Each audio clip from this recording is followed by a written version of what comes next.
The following podcast is brought to you exclusively by the Rad Rob Radio Network.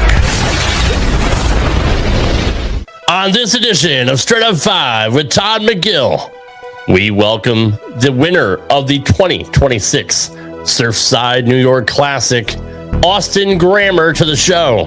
Austin is the third rookie this year to win a title on the PBA National Tour. This kid's got a lot of guts, a lot of moxie. He's a hammer boy. He's a bullify boy. He's one of our boys. We can't wait to talk to him. Straight Up 5 with Todd McGill starts now.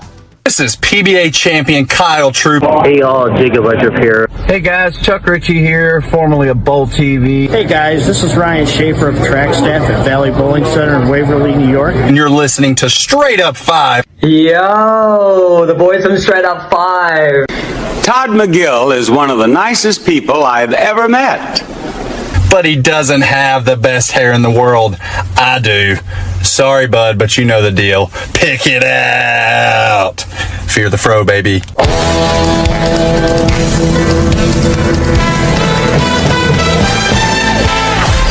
Welcome to Straight Up 5 with Todd McGill.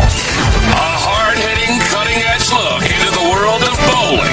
This podcast will not only feature bowling, but we'll give you a raw look into real-life issues. We've had the biggest and brightest stars from the past, future, and present on this show as we strive to bring you the best the sport of bowling has to offer.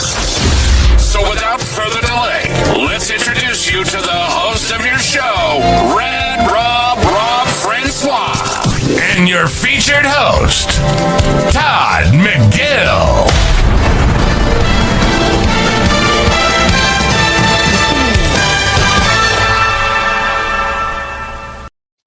Hey guys, welcome back to Straight Up 5 with Todd McGill. I am your host, Rad Rob Francois. We are coming in hot right out of the gate. This is episode number 191, 9 episodes away from the big 200. And we have a very special guest tonight, as well as our amazing featured host. But before we introduce everybody, let's see who's here in the chat already. We got Bowling with Diallo. What's going on, brother? Good to have you here. We got Nico. What's up, brother? Oh, he wants an I do.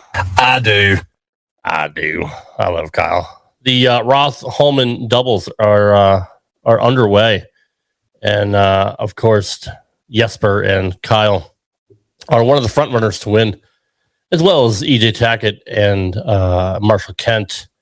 Both of those teams are probably the most feared in bowling, but only 2 minutes late, making improvements every week. That's ludicrous. That's even ludicrous. That's ludicrous.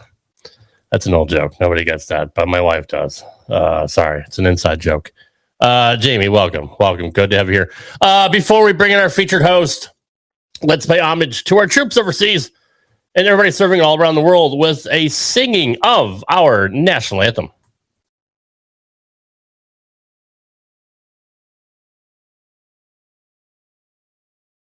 Hey, tell me when I should start. Right now?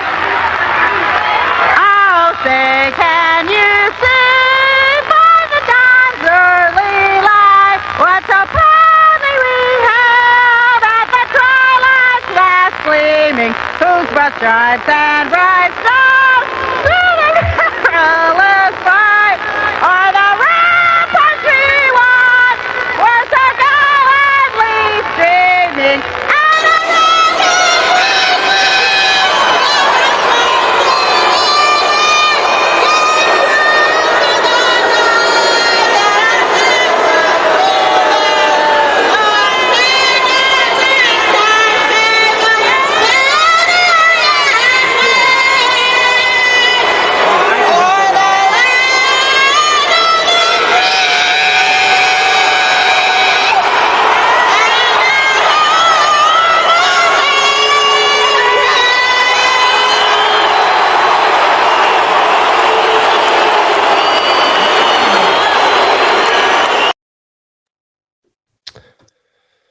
Let's bring in our featured host. Oh, that one always gets me. I forgot about that one. I had to find I had to find that one. That was she did remember all the words. Yeah, no. You're right. Pfaff, what's going on? Did you hear the guy whistling at the Orioles game recently? No. I'm gonna have to look that one up. Thank you for the suggestion. That was she was in character. She was a heel, as we say in wrestling back then. Probably actually, depending on who you ask today, she's also a heel, depending on what side of the fence you're on. But please welcome the National Sales Manager of Bullify, my very good friend, the one and only Mr. Todd McGill. What's up, brother? Hello there. How are you? I'm good, man. I'm good. How are you? Just taking it easy today. Not very busy today. Pretty slow day, right? I don't know what those are like. Yeah. Yeah, no, of course not. But it's good to have you here, man. I appreciate you coming on as always. At least you're home for now. I am home. For now. Let's see, I only have one more trip to make to the lanes tonight for probably a 3-hour session. That'll probably be the third trip there today. But 3-hour tour. Yeah, but I'll wait till after Laney goes to sleep and we'll sneak down there and get some work done. But got to get ready for the weekend. Hey, at least you're not this guy. Oh, boy. That's called the Cinco. You weren't here for that one, but that was Chuck Ritchie's alter ego. But yeah, it could be worse. You could be him. I could be him. I do have something for Kyle on one of these intros sooner or later for the best hair. He's just wait for it. Kyle's coming. He knows. All right, fair enough. I'll have something for him. So this week's guest is somebody you've known for quite a while, right? I've known him since he started coming around bowling my tournaments and when he was in high school. He's come a long way since then. That's a cheap way to put it. But yeah, this a fine young man, and he is he made himself noticed and known this past weekend for sure. He sure did. And let's take a look at the highlights of his recent win.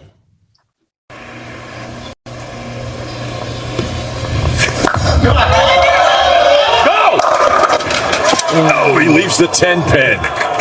And KP knew how big that shot was, and that is a difficult shot to throw because these kids are good. I'm going to have to get better.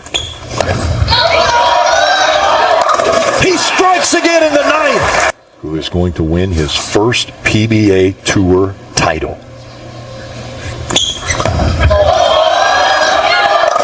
Oh, got away with it. Can we see another perfect game coming from a rookie?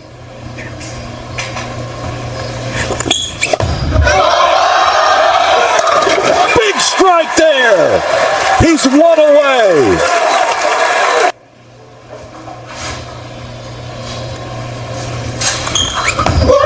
Oh, he's going to leave that 2-pin.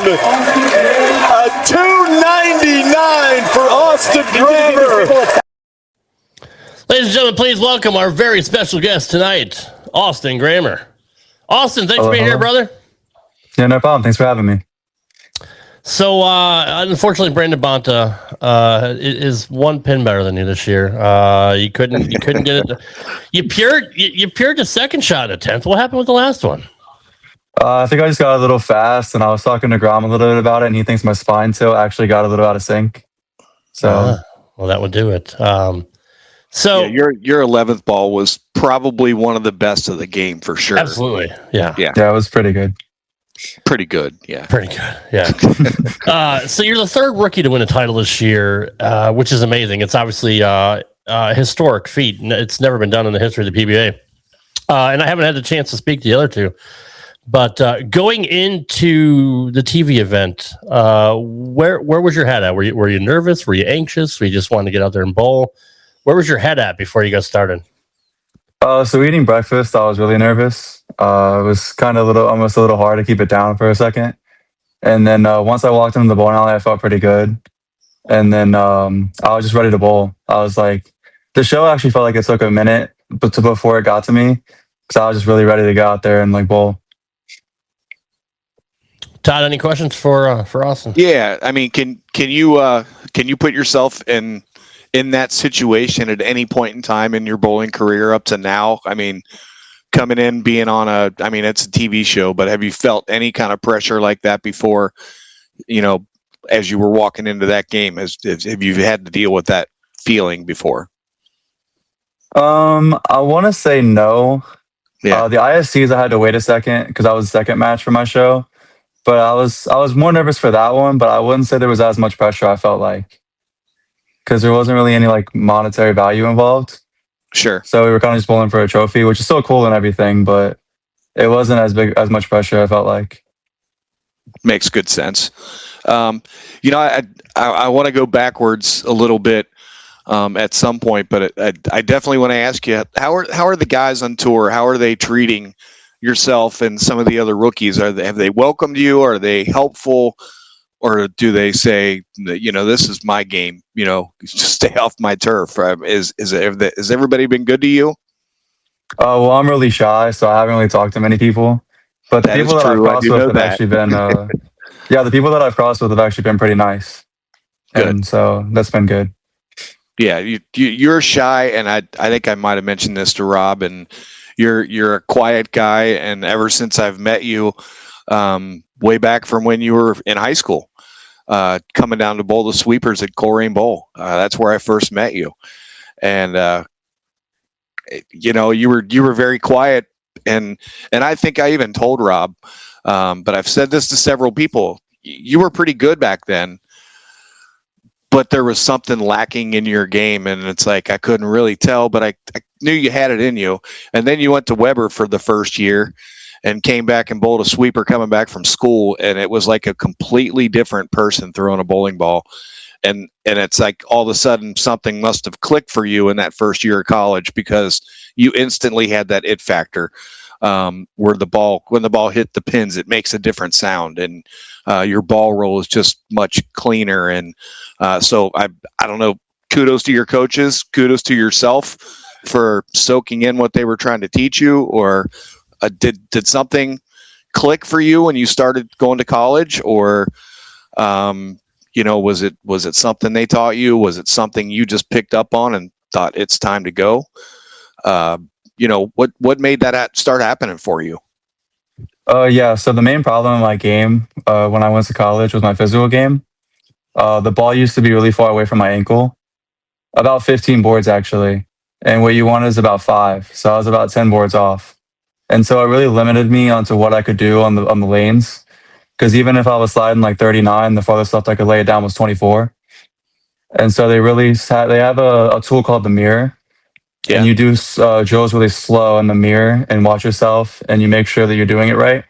And then slowly but surely, it just kept getting closer and closer and closer and closer until about, I would say, junior year is when I really thought I was doing it okay.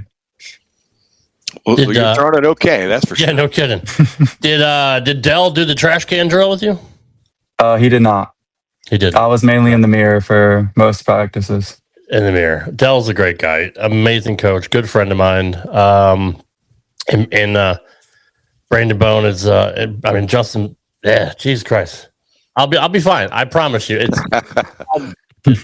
I understand. We have a lot going on. Brandon also goes to Weber, and he's a good friend of mine. I asked him if he can come on here for a second before they go out to Wisconsin, but he couldn't. So, but he does. He wanted to wish you his official congratulations. But bowling for Weber is such a cool thing, and I had never experienced college bowling before until I went to Smyrna, Tennessee, when Weber was here for, was it the ISC or the ITC? I always get them mixed up. It was the sectionals, I think. Where was it at? Smyrna, Tennessee. Oh yeah, that was sectionals. Sectionals, and watching the teams stand up the entire time and root each other on. There's no other thing like it in bowling. Like it's so cool to just see the camaraderie between the teams, and the place was absolutely packed.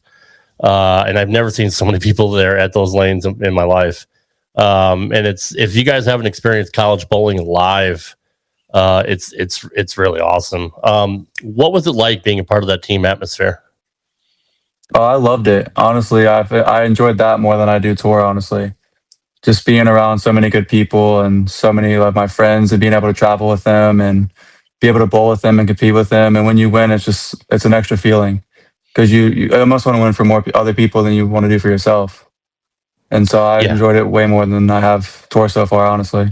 That's cool. Todd, have you ever experienced college bowling live? Oh yeah, yes, I'd seen college. I mean, It's so college cool. bowling was a way bigger thing after I would have been in college, and I mean, high school bowling Right. wasn't even a thing when I was in high school. I mean, I think when I started bowling balls were still square. So, but yeah, I mean, the high school bowling does prep them for the college game now. And it, I mean, high school bowling, when you have big high school tournaments, that's pretty cool atmosphere as well. But nothing like college, nothing like the college events. It's insane. And it's very cool to say the least. Did you speak to Spencer or Brandon at all, Austin, about, you know, what it was like to be on TV beforehand, since they were the first to experience it this year? I haven't. I didn't see them much after match play. Gotcha. So, okay. Well, take us back to the beginning, man. When did you first get involved in bowling? when I was super young, I know I was started in bowling. My first official bowl.com average is when I was 6. I averaged 87. That's not bad at all. Seriously, No. that's pretty good.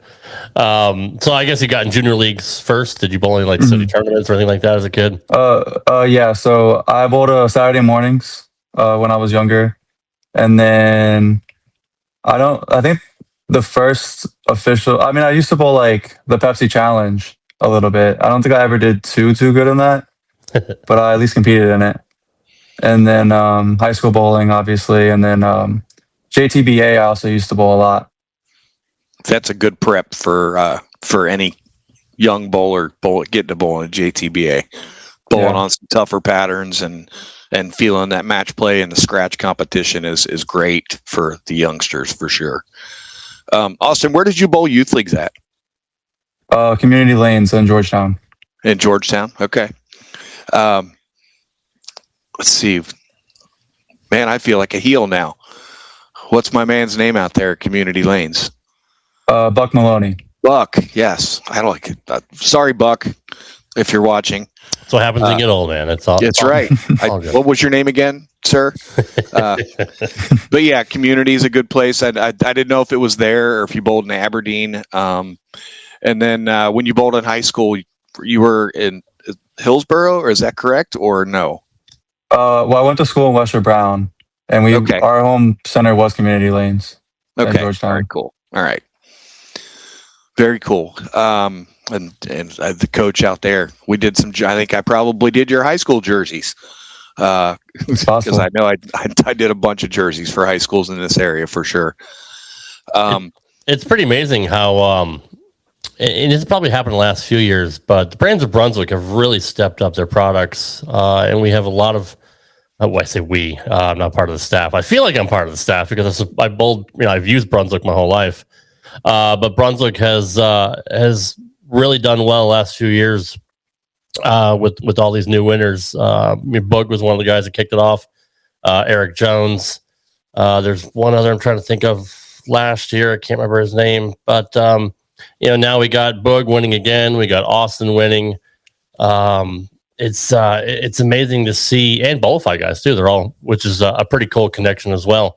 But I think, I don't know, Austin. Do you think the Hammer and the brands of Brunswick have stepped it up and have kind of overcome the Storm guys this year? Yeah, I'd say so. I mean, I really enjoy their products, and so good answer. That's exactly the right answer. That was a test. How long have you been on staff with them? Since this morning. Okay, congratulations. Thank you. That's awesome. I had no idea. I think I'm allowed to say that. I hope I am. Well, I guess we can. Well, we can't edit it. It's live, but I think you're safe. I think you're okay. I'm sure they're not going to pull your contract for that. But no, congratulations. I thought you were already a staff member. That's really, really awesome. That Widow dynasty is a pretty sick ball. I was watching Brunswick review the ball. I watched Robert Smith throw it around. Do you think that ball's a game changer? Yeah, I drilled one before I came out on tour, and I thrown it a decent bit actually out here. It was really big for me to make match play in Missouri too. And then it was one of the reactive balls that I really went to when I won in New York. So was happy to be able to throw it as much as I did. What other balls are you digging right now? Urethane. Yeah, the Right, Black's obviously the urethane. I really was a fan of my Heckler Hybrid. Hasn't seen many games on tour, but it was really good in Florida before I came out. And then my one Reverb as well was really good. And it's seen a decent bit of games out here. So that whole one line from Ebonite is very, very good. It's almost like a secret weapon for some people, but that was one of my favorite lines that Ebonite or all the brands actually have come out with. I've had the most success with that line. Yeah, and then I'd say the balls that I've seen about the most out here have been like the Paragon Shadow and the Stealth Mode. Ironically, both just got discontinued, or maybe I don't know. Yeah. I've seen, but yeah, that was a little unfortunate to see that. But I think there were some tears shed for the Stealth Mode. Oh, absolutely. Yeah. Yes. Ball's so good. Yes. And anything Columbia put out was good. It's sad. Like that brand's been around forever. My first ball was a Wine UDOT. Yeah, that was a UDOT. Wine UDOT. And I had a black hammer and a Wine UDOT. So maybe it'll come back. You never know. It might make a comeback in the future, but in any event, there's still so many good other brands that are part of the brands of Brunswick. But we've seen all the hammer guys win this year, which is really, really cool. I still like, the tour lines as well, like between the Widows and the tour and the tour, Effect Tour. It's really hard to beat them right now. Even though, I mean, there's so many Storm guys that are on staff. So obviously you're going to see them on TV. But they just haven't been able to get it done other than P-Dom. P-Dom won this year. Which he almost won again. And to be, what is he, 47 years old, I think, Todd, or 46? Something like that. Yeah. Got his first win this year, but he made it a good one. To have that kind of year late in his career is, it's a weird year, and it's really good for TV, honestly. I'm sure. No question about it. I'm sure the CW is loving, having all these first-time winners this year when they're promoting guys like EJ and Belmo and Simo and all that. It's I'm sure they didn't expect it, but as a bowling fan, I love it. I think it's great, and I love the fact that you were able to win Austin and Spencer and Brandon and P-Dom winning his first title. It's just a cool year. Was there any doubt about going on tour when you came out of Weber, or is that just you knew what you're going to do? Well, I was always going to go on tour. I'd say more so the doubt was if I was going to have success out here. Right. Because a lot of my youth success came with a Purple Hammer, truthfully. And so there's always that. It was like almost like a mental help almost to like get past like I'm more than just a Purple Hammer. Right. I'm sure a lot of guys feel that way too. Yeah. But yeah, I mean, it's always something I've wanted to do. And so I figured I'd at least give it like a year, 2 or 3, see how it went. And I ended up winning the title. So. Now you don't have to worry about now, and you're going to be in the tournament of champions. Like how freaking cool is that, dude? Yeah, that's awesome. Yeah, I mean, you had just bowled at my place about a month ago, and won that little trio tournament that we had, and that was right after Missouri, I think. And I mean, there were people that were stopping to watch you throw the ball because you had just, I mean, again, not very often do you have a tour champion come through and bowl at Gilmore Lanes. I mean, we've had EJ Bowl there before when we have, when I run my big tournament, the $10,000 added tournament that's coming up at the end of May. A shameless plug. Nice plug. No, it's fine. Plug away. And we've had some names. I mean, Ronnie Russell's come through and bowled with EJ and those things. But you had just had a good run the week prior. You had another good run in another event, and now you're a PBA champion. And I know Jonathan Woods would love to be here right now. Jonathan's your buddy, and I know he would love to be here right now, sitting next to me, being able to ask you some questions. But he was at the lanes watching with me when you won, and he was a pretty excited young man. And instead, I mean, we had the Lady Stake going on, and we were supposed to not have any televisions on. Well, we might have broken the rules because you were going to be on TV no matter what. whether you shot 150 or 300, we were going to have you on at Gilmore because it's not your home house, but you've become a staple there. Whenever we have something going on, you're there to bowl, as long as you're not, out shooting 299 on television.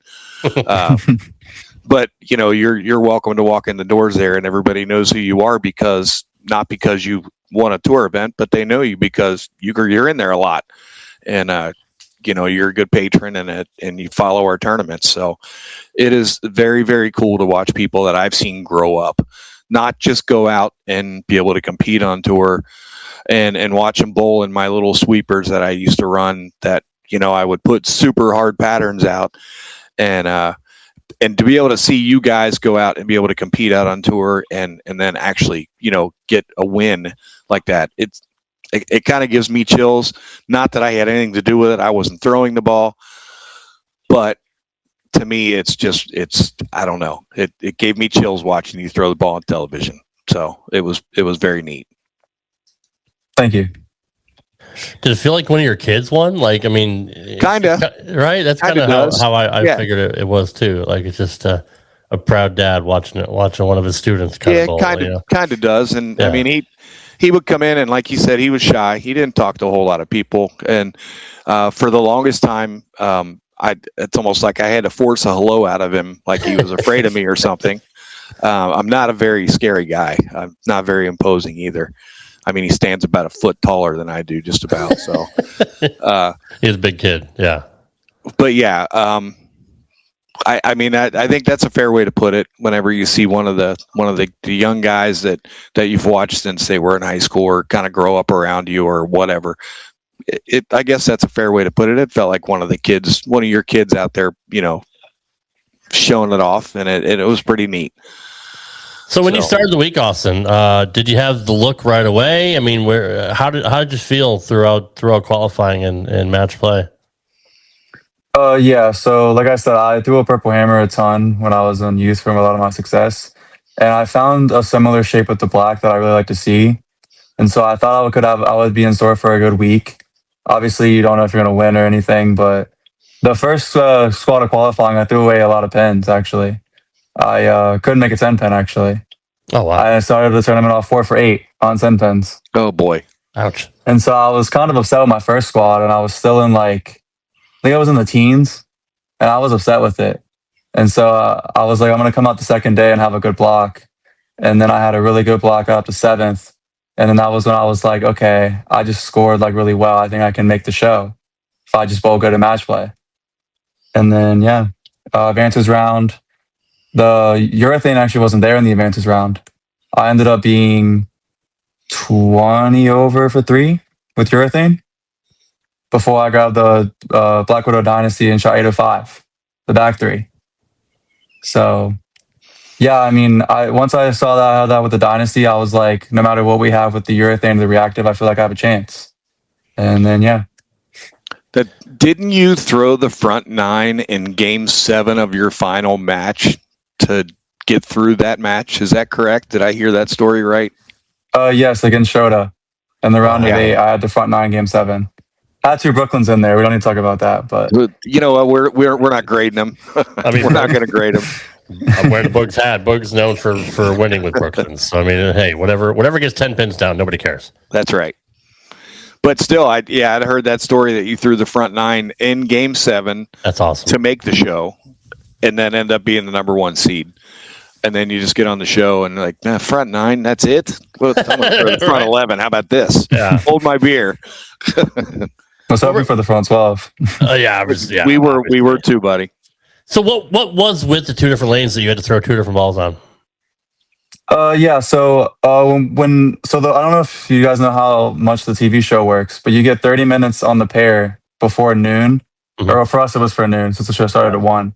Right. And I thought my look was really good with the black. I think I did what felt like 15 in a row with the black, just trying to get used to the TV pair. And I tried reactive some a little bit after that too. And then they re-rolled the lanes at 12, and then we come back over at 12:40. And that practice session, they were a lot tighter. And I couldn't get my black to hook on the right lane, actually. It was farther right than I've ever been, I did all week. And so I was a little nervous from my match because of how little they hooked on the right lane. I thought the left lane was okay. But yeah, the right lane just didn't hook, I felt like. And then watching the matches, I figured I didn't like the look with reactive either. So I was like, I'm going to try to make a black work. And then I just ended up having the roll with the black on the right. And then the left lane turned into what we saw all week, which was kind of throw some urethane for a little bit and then jump left with reactive. Yep. So you think just the carry down, with especially Prather, on the right lane, you would think that, or no, I mean, urethane is what you threw in the right lane, right? And you threw the dynasty on the left. Okay. So all that carry down, you needed something, to hit early on and just kind of go longer, because of the breakdown, right? Yeah, for me, I was just scared that urethane wasn't going to hook on the right part of the lane. So I wanted to throw the urethane to kind of control it a little bit. Yeah. I wasn't for sure if I was going to have as many strikes on the right, but I knew I would at least get to the pocket and leave something makeable. We've seen that a couple times this year, Todd, of throwing two different balls on the lane. This wasn't the first occasion. I believe it even happened last week. So it's just kind of funny how the oil breaks down differently. When I saw the two different balls on either lane, I looked real quick at the tournament to make sure it wasn't a dual pattern, because I hadn't seen anybody else doing that, on the show. And I thought, is this a dual pattern and I missed something? But no, I mean, obviously you're going to throw what you're going to have your best look with. And if that's what the feel was. And now you said something earlier that a lot of people, and I see this argument all the time about people when they're somebody throws urethane on how much, obviously everybody complains it tears up the shot. But what you said earlier is that everybody started with urethane and then jumped to reactive and went to the right. Is that what you said? I went to the left. You went to the left, but it opened up the lane and it gave you some hold down the lane. Yeah. And people get, how do you attack that when you see people throwing urethane and you're trying to play against it and you can't get urethane to work? What is your first move? What would you tell a high schooler getting ready to go to Weber College, how to combat urethane? So I think it depends on what they're doing with urethane. Typically, if the players are good with urethane, they will give you hold. And so you can find something. There's two ways that I see you can attack it. You can get something bigger, kind of like a Zero Mercy Solid, for example, and kind of let it like hook still early, but also like bail down lane and use our urethane as hold. Or you can get to something a little bit quicker, which is what you saw on the TV show. Yep. Kind of like Chris Vi tried to do with the Rocket AI. Just go around it. So you can get left of it and then throw it right of it into the hook, and it won't even see the urethane. I mean, I guess when some of the guys are that good, I guess it makes it a big difference. But I mean, I've seen several different ways that people say to attack it. Brian Himmler, which I know you know Brian, and I bring up Brian all the time, but Brian is a guy who, if he sees somebody throwing urethane in a little tournament, he gets excited because he thinks that I'm just going to get something and I can get right of him and just kind of jab it towards the head pin and play his hold. And he's good at doing that. I mean, he's been good at doing things like that for a long time. Yeah, no kidding. But yeah, there's different ways to combat it. And, obviously there's the argument of urethane all the time. But hey, if that's what ball is going to give you the right look, then that's what ball is going to give you the right look. And kudos to you for seeing it on the two different lanes. I think that was great. That's a big deal, especially your first TV appearance to take that kind of risk, to throw two different balls, and have the confidence that they're going to go, of not only where to put it, but that they were the right decision to make as well. That's a veteran move from a youngster. So I got to give you credit for that. Sure. So I'm going to ask you, what else? I mean, you win a tournament, you signed a staff contract with Brunswick this week. Anything else exciting happen this week? So after match play, I did sign my Bolify and Vice contracts as well.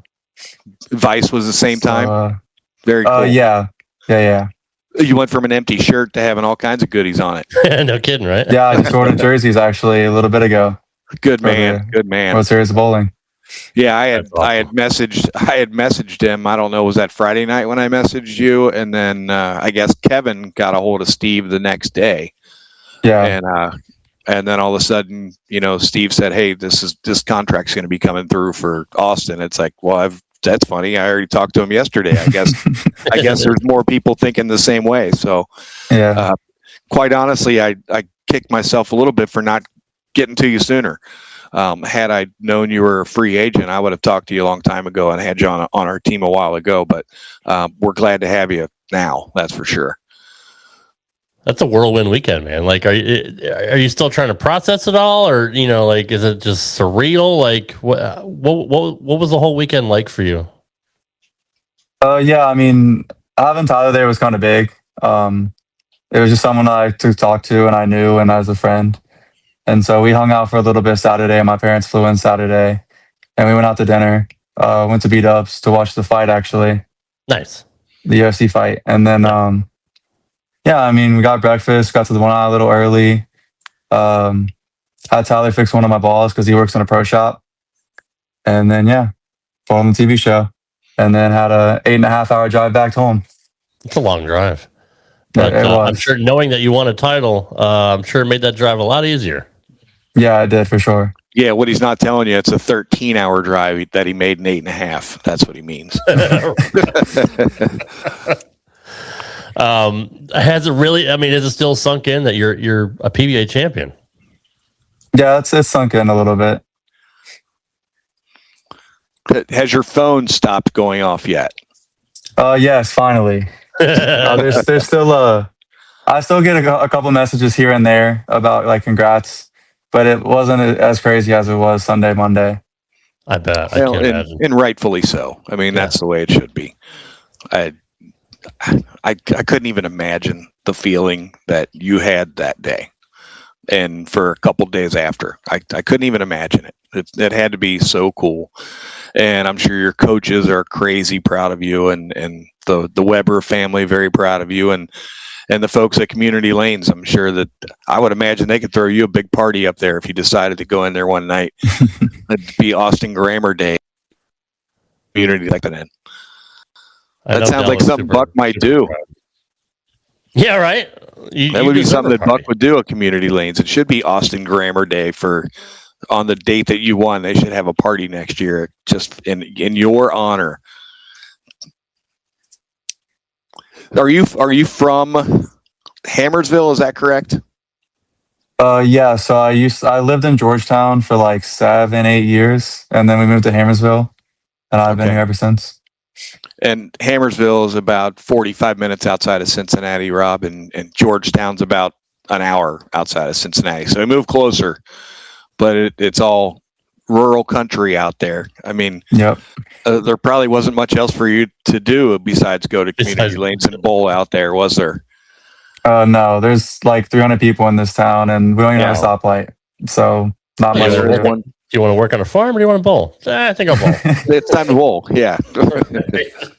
So are you looking forward to the World Series coming up? It's going to be a long time in Minneapolis. God bless you on that one. Yeah, I'm excited for the TOC first. That one's first, but that's right. TOC's first. I'm sorry. I'm looking forward to both. Truthfully, tournaments mixed up, but so TOC is first. Okay. See, back in the day, Todd would know. The TOC was always last. It was always last. The Firestone Tournament of Champions, when they sponsored it, was always the last stop on the what used to be the Winter Tour. I get that mixed up all the time. So TOC, and then we got the World Series, which is like a solid month. And at least it goes on forever. Yeah, which the PBA 50 will be there as well. So that's a cool thing that they're intertwining and they have TV coverage for that too. So that's going to be a huge month. But man, that's really, really cool that you get to be in the TOC. And I don't know how the rest of the exemption works out. Are you still going to have to PTQ for anything else that you know of? No. So the only 3 events left outside of the doubles, which I won't be a part of, is the TOC, which I'm in, and then the World Series of Bowling, which I'm in the main field. And then the only other event I think is the Norm Duke in June, and that's an open field anyway, so there's no PTQ regardless. Man, So- PTQs are rough, so I'm glad you don't have to do that. Yeah, no kidding. That was probably the biggest sigh of relief out of everything. You don't have to worry about doing that anymore. Let's talk about the doubles again. We discussed this a little bit the other day on message with me and Rob. Do you think there's any of the guys that are out there right now saying, "Man, did I fuck up and didn't ask that kid to bowl with me"? I don't know. I mean, there's a lot of talented bowlers out there. Well, so sure I'm there not is. sure. But wouldn't you just hope just a little bit that maybe one of them's thinking that a little bit? I mean, yeah, obviously. Okay. If you wanted to bowl with somebody, like who would you want to partner up with if you had your choice? Probably just one of my friends, like Yeah. Tyler, or like maybe see if Brandon would want to bowl. I know he has like the team for now, but Yeah. that'd be really cool. Todd, anything else before we let Austin go for the night? No, I mean, I can't be any more proud of you, which I said in the message. And then when I had already asked him, Rob, that, I would probably try to sneak him on the show here, but I told him I would let me know when he was ready to come on. And then you messaged me on Monday and said, "Hey, you think you can get Austin on Wednesday?" I was like, we got to get him. I said, yeah. Let me shoot him a message. I'm sure he's down. You were on a local radio show here on Monday night. Is that correct, with Lance? Yeah, they had me on Monday at 1:40 and then Monday at 8:30. Yeah, I've been on with Lance a couple times. He's an excitable kind of guy, but he's fantastic for Cincinnati sports. But being on with him is a big deal, and he's a big guy into bowling. He's not much of a bowler, but he does promote and does a lot to help the local scene when he gets a chance to. So he's done a ton. If you remember, when we had the Philadelphia Hitmen came into Coleraine Bowl, and they did a charity match against this made-up team that I put together of the Cincinnati Snipers. He had me on the show talking about the charity match, and we gave him an honorary Cincinnati Sniper jersey. And nice. every time I talk to him or he messages or whatever, he tells me, he's like, "I still got that jersey," and it's like, okay, that's cool. But yeah, he's a good guy. So I'm glad he was able to get you on. My brother's the one that sent me the link of Lance's article that he put out right away about a local guy winning the tournament, and my brother's like, he's trying to get a hold of him because he wants Austin to be on a show tomorrow night. And I said, well, I can get him a message. And before I had a chance to message you, I had seen that you already are on the show. So somebody must have reached out and got a hold of you. But I'm glad that worked out. Has anybody else hit you up trying to be on a podcast or be on their show? Just out of curiosity. Yeah, I was on a show last night for a little bit. Yeah. But outside of like Monday, yesterday, and you guys, no one else. No one else has bothered you yet? Well, after they see you on this show, your phone's probably going to start blowing up again. Yeah, we're kind of star makers. Awesome. We're kind of star makers on this show. When Bug won his first tournament, I was the first one to grab him. So there is a precedent for that. But no, man, you're a star. You're a PBA champion. You're on Cincinnati radio. You're on was it Cincinnati radio or different Cincinnati radio show? Yeah, WLW, the channel that carries the Reds on the radio. It's the biggest radio station in the country. That's badass, dude. And now you're on Straight Up 5, so that's a trifecta. You've officially made it. You're a superstar now. Hey, man, I appreciate you coming on. Best of luck for the rest of the season. I hope you win again. And we'll definitely keep in touch with you. I'm glad you're a part of Hammer and part of Bolify. And just, I can't say how cool it was to watch another rookie win. It's just something I never thought I would ever see. 3 times in the same season it's just crazy. It's nuts, and I hope more of you win. I hope you guys teach the old guard a lesson that this is the new generation, the new crop, and you guys are here to stay. So, thanks for coming on, man, and we appreciate you. And I hope you win again this year. Yep, thanks for having me, guys. Appreciate everything. Anytime, no problem, Austin. Great to chat. Yep. Take care, bud. What a good kid, man. Quiet, I know. Quiet, humble young man. Amazing, right? Like, just, I get nervous coming on the show, and I've been doing this for 6 years. I can't imagine being a professional bowler and going on TV for the first time. Yeah, I was a little nervous eating breakfast, but once I got to the lanes, I was fine. But no way. To shoot 299 against Chris Prather, for crying out loud! Like, yeah, the guy with the best release that you're going to watch. Like, if I was a college or a high school coach, and I would throw nothing but Chris for one-handed bowlers anyway, I would put Chris Prather's video up there nonstop and say, just keep watching this guy, because if you could throw it anyway like this, you'll be just fine. And unfortunately, Chris has struggled the last few years, and we haven't seen him on TV that much. It was really, really good to see him back, where he belongs, because he's such a good bowler and he's such a good guy and he's super down to earth. But man, to see Austin just go out there with just ice water and shoot 299, just like Brandon did against EJ. I mean, 300 in his first tournament against the best guy in the world. Like, it's just like bizarro land. Like, what time are we living in? Like, it's just. I mean, what makes the two a little different is Brandon ran. He ran the ladder and shoots 300 game 4. Yeah. At least Austin didn't.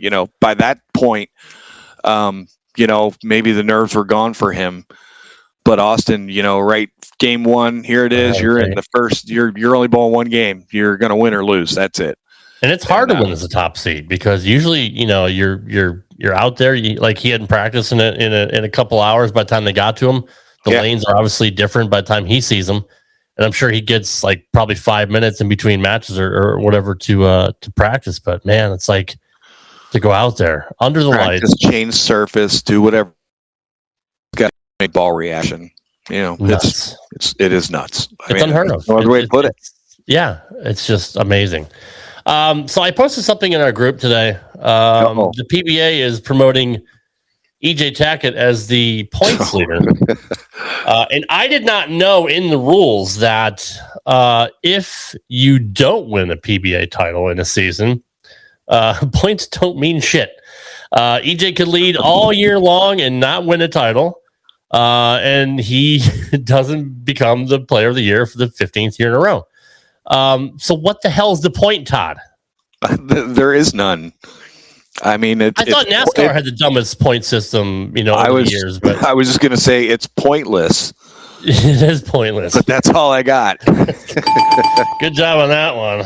I do. I'll give you an I do on that one, too. I do. And maybe they're assuming that EJ's going to win because he's Mr. Phenomenal, right? Like, of course he's going to win a title this year. But if he doesn't, and let's just say things hold the way they are, Boog's going to be your player of the year. And look, he's my guy. There's nothing wrong with that, right? But what the fuck? Like, either you and I'm sorry, I'm trying not to cuss anymore. But this stupid shit like this just makes my head blow up. Either reward consistency, or reward winners more. Right.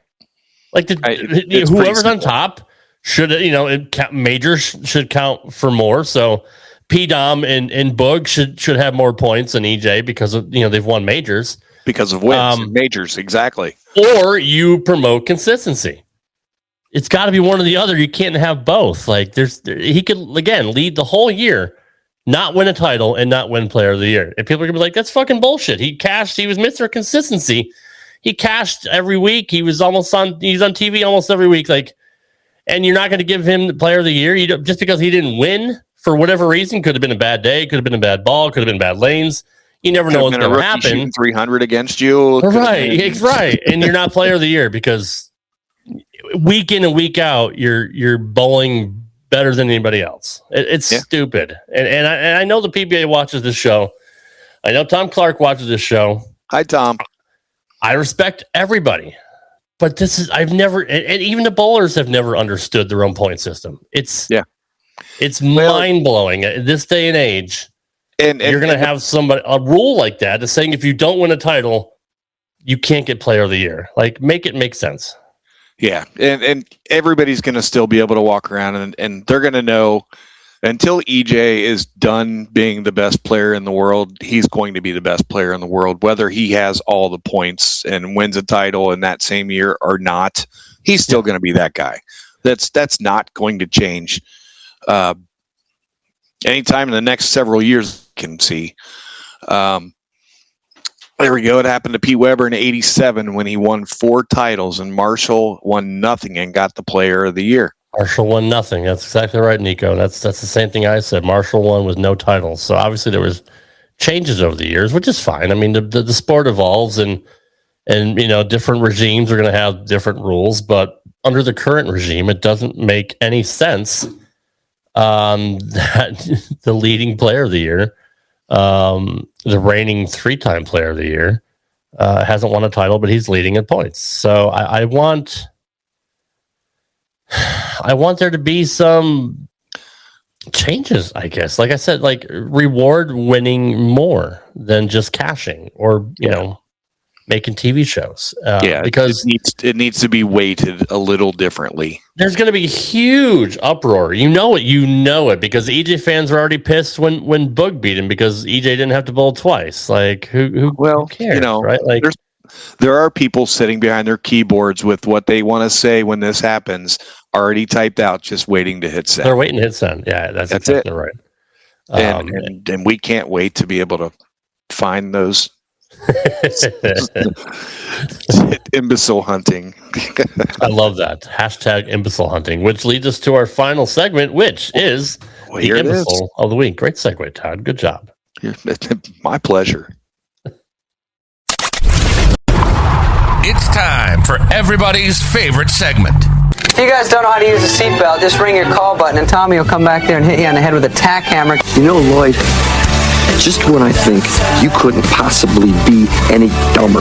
Here's the imbecile of the week. Some people are really stupid.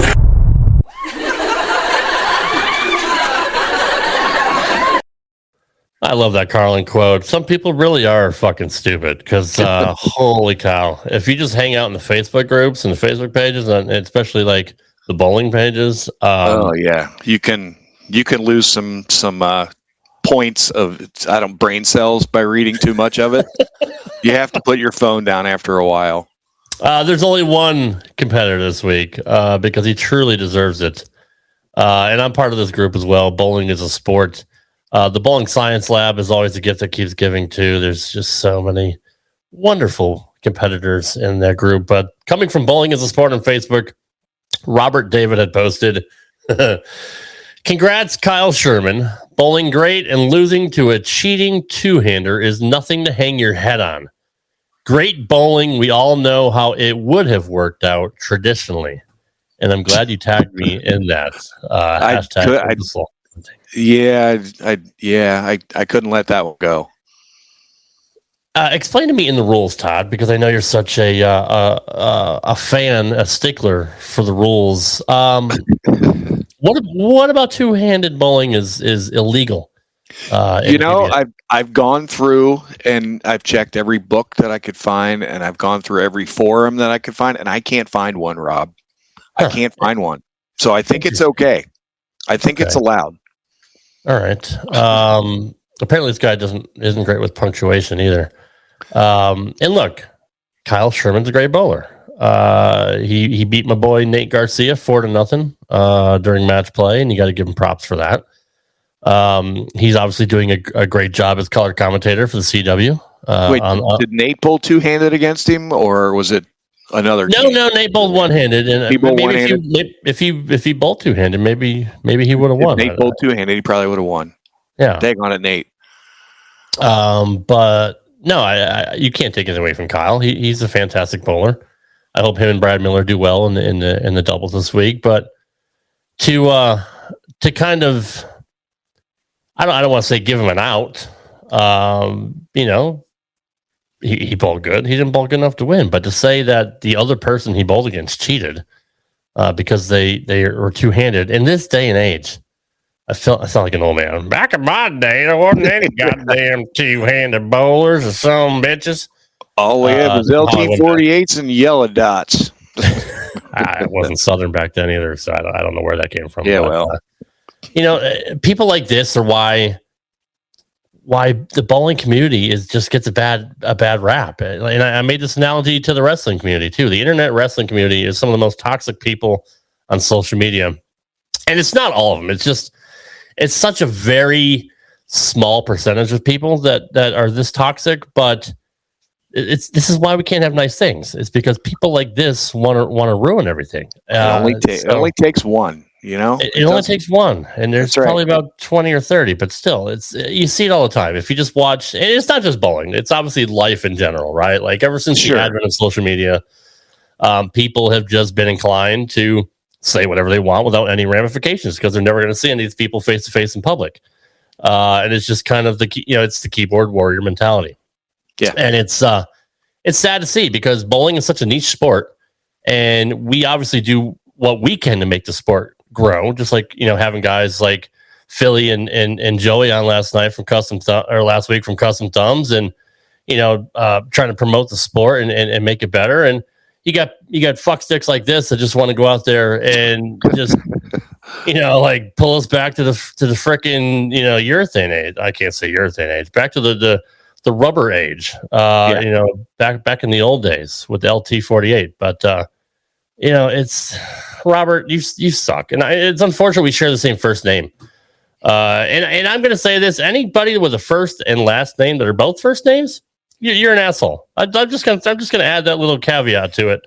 If you have two first names for your name, you suck. I was always taught if you had a first name for a first name and a last name that you were a serial killer. I don't know. I don't know much about Robert David. We might be missing something. That sounds. So whenever you see him coming around, run for the hills, because Ted Bundy's running. But no, hey, Robert David, you are this week's Imbecile of the Week. Wear it as a badge of honor, and let everybody know that you are absolutely one of the dumbest people on the entire planet. God bless you. Bless your heart, as they say here in the South. Okay, go fuck yourself. There you go. I said it. That's it. Game over. I'm sorry. That was the exclamation point right there. Jeez. So you got what do you got going on this weekend? You're still doing the whole ladies state tournament deal, right? Well, we've got the ladies state tournament at our center, so that's going to keep us busy. But what I got this weekend is my daughter's very first ever softball game that I am going to get away from the bowling center to go see. Awesome. Yes. She had her first practice yesterday. Practice. And it was basically some one-on-one with the hitting coach and kind of learning a little bit, and Coach B, and then she has her first real team practice tomorrow, which I'm gonna sneak away and go to work a little late for, and then her first game's on Saturday, just like that. Didn't know we had a team for her to even play on until I want to say it was Saturday night. You love that, right? And then we got practice, game Saturday. Boom, here we go. So you run out and get a bat, and a helmet, and glove, and all. Well, we already had the glove and the bat and a couple extra softballs, and we've been taking her to the cages because she's been wanting to play. And the local team here they canceled the season because they couldn't find a coach. I didn't have time, or I would have just done it just so the kids could have played. Right. So she's actually playing on a team across town with girls that are 2 and 3 years older than her, just to be able to play. So is she going to take her lumps this year? Probably so. Yeah. As long as she learns, has a good time with it, and can take it with a grain of salt, I can't wait to watch her get out there and have some fun. So that's really cool. How old is she? 10. Okay. So my daughter is 7. She's almost 8. We've had leagues at her school. She goes to a Christian school, and they have kind of an outreach program where they invite even kids from outside the school come in and play. So she started t-ball at 5, and then she did slow pitch softball last year. So this is their second year of coach pitch softball. Yeah, and we just started a couple of weeks ago.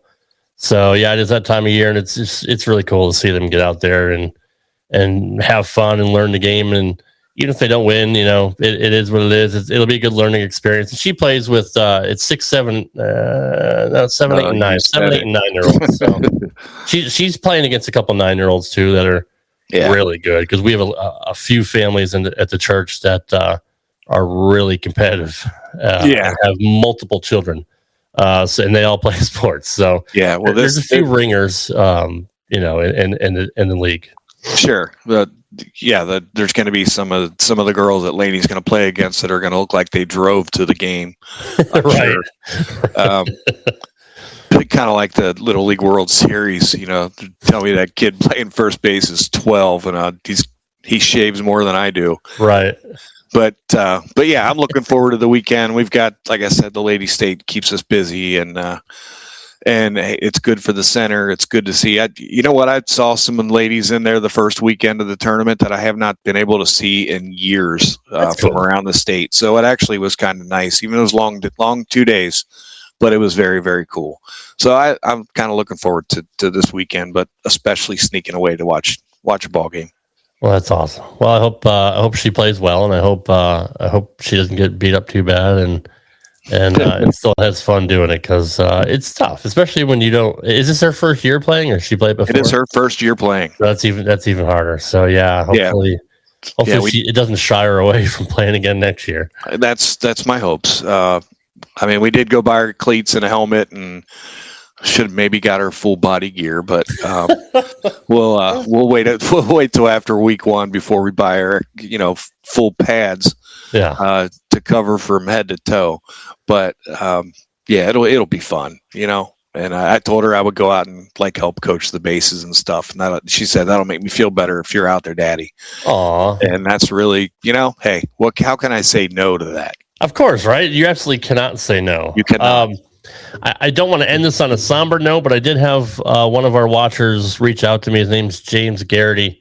I want to pull up something here. He wanted me to mention something about, I don't know if they're friends of his or if they're part of the bowling community, but I'm always here to kind of help out. And it's kind of a sad thing. Let me share the screen here.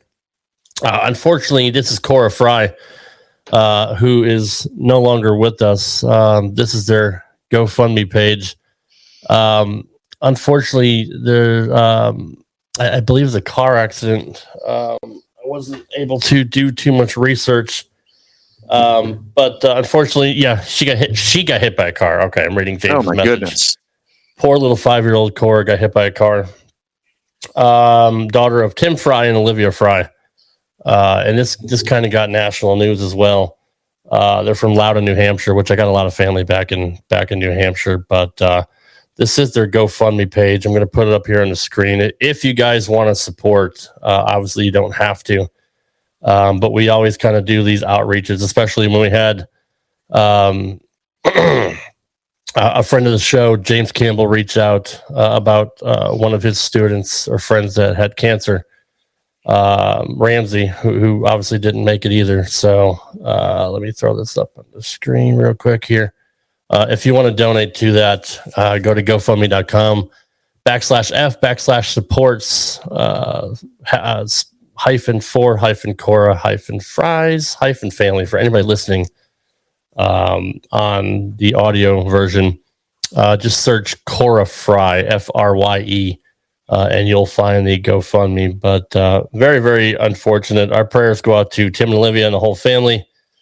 And thank you for James Garrity for bringing this to our attention, because, unfortunately, things like this happen. So I told him I would mention it. I tried to work it in at some point. I know it's kind of bad timing here at the end of the show. And I hate to end on a somber note like that. But yeah, we do support people that support our show. So, of course, it's unfortunate, and especially as a father, Todd, you don't ever want to think about losing your child. And something horrific like that, a 5-year-old getting struck by a car. It's just, it's unfortunate, but I just thought I'd mention that. So I don't know how to segue from that other than, still enjoy your weekend, Todd. I know you have a lot of work going on, and everybody appreciates what you do. So. I always find a way to enjoy myself, whether I'm deadbeat tired or whatever's going on. I still find a way to have a good time, one way or the other. Hey, there is a little good news. Your designs are ready, mocked up, done, and I don't know if you've got them yet, but I have them in my email to send to you. Yeah, send it to me, because you can get your sub store rocking and rolling with the Straight up five jerseys and T-shirts. And the T-shirt. Yeah, we got the T-shirt. And then you can't see it, but there's a little Bowlify logo on the back of the neck there, which is pretty awesome too. The banner I know was approved, so we're gonna have a little banner to stick up there behind me with our discount code and all that, so we can promote Bowlify on the show. But I can't thank you enough for helping me out with that. No worries. First staff I've ever been a part of, and I am going to get back on the lanes. I promise. I promised Chuck Ritchie I would.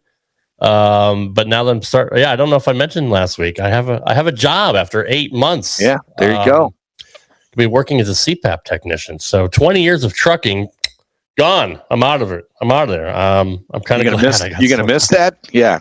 No, not at all. Being in the healthcare field for the first time, it's like I'll be 50 in May, and it's like, you always say you can't teach an old dog new tricks, but I'm going to have to learn a few because this is a whole new venture that I've never endeavored into before.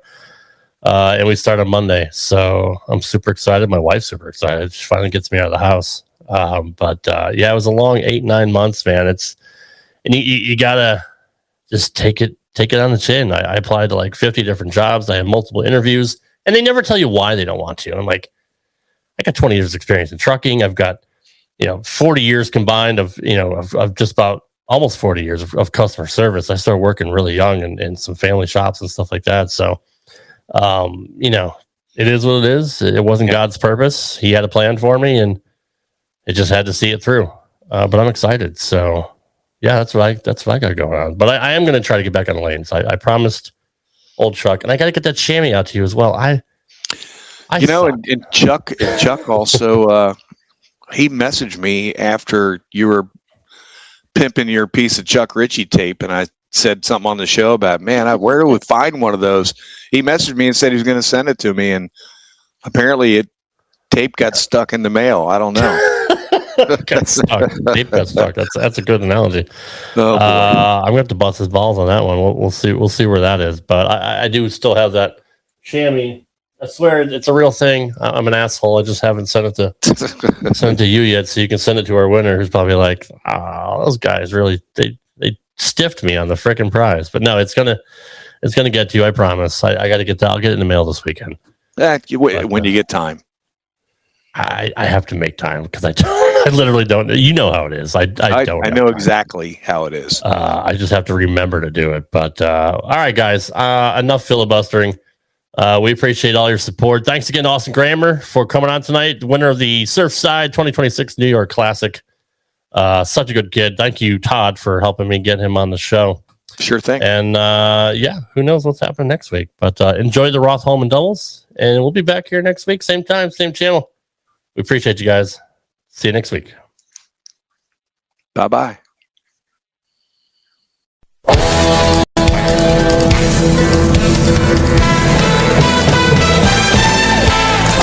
Thanks for watching Straight Up 5 with Todd McGill. You can follow the show on X at Straight Up 5 Pod. You can follow Todd on X at TMT Bowling. And you can follow Rad Rob on X at Rad Rob Entertainment. Follow the show on Instagram and TikTok at Straight Up 5 Podcast. We'd love to hear from you. You can email us with comments, questions, or suggestions at straightup5podcast@gmail.com. We'll see you next time for another edition of Straight Up 5 with Todd McGill, right here